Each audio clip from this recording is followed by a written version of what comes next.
Seconds to go. Start.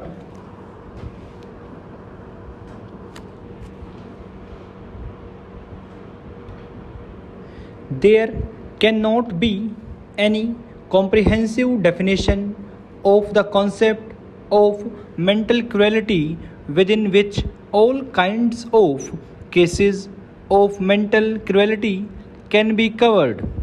The appellant and the respondent, both of whom were IAS officers, were married on 13/12/1984 in Calcutta under the Special Marriage Act 1954. The respondent was a divorcee and had a female child from her first marriage. Soon after the marriage, the respondent asked the appellant not to interfere with her career.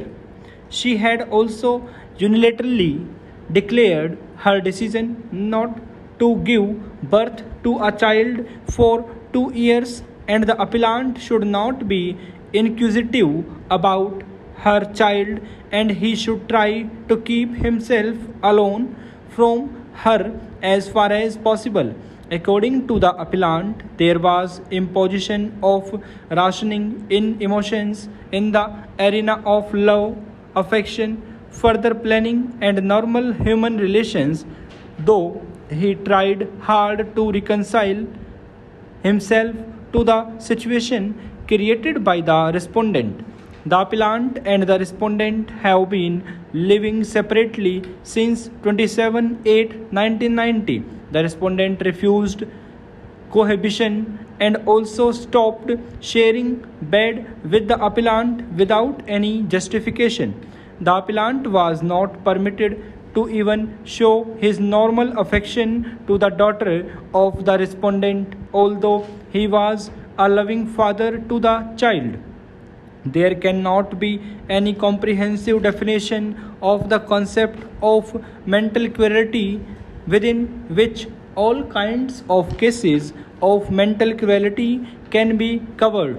What is cruelty in one case may not amount to cruelty in another case.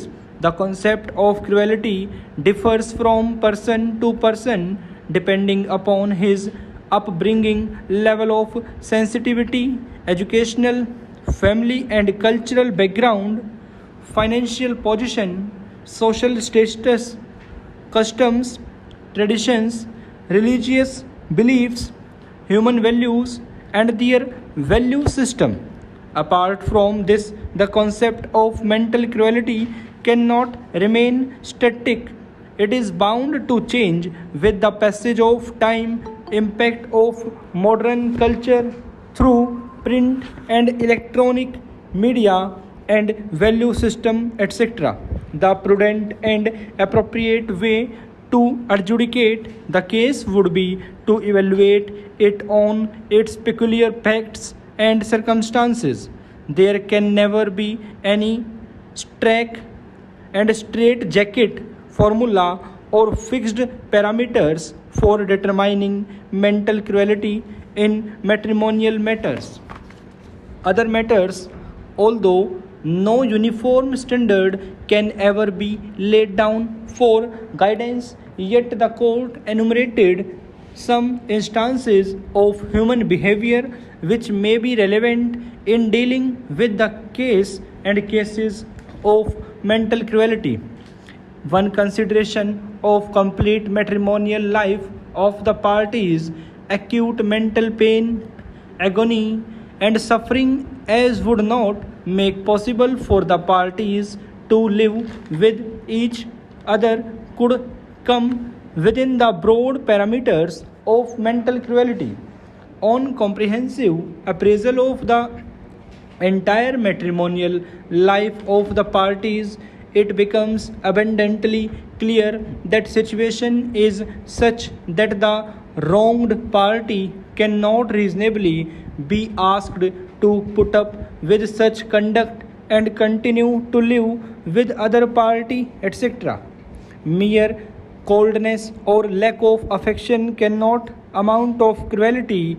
Frequent rudeness of language, petulance of manner, indifference, and neglect may reach such a degree that it makes the married life for the other spouse absolutely intolerable.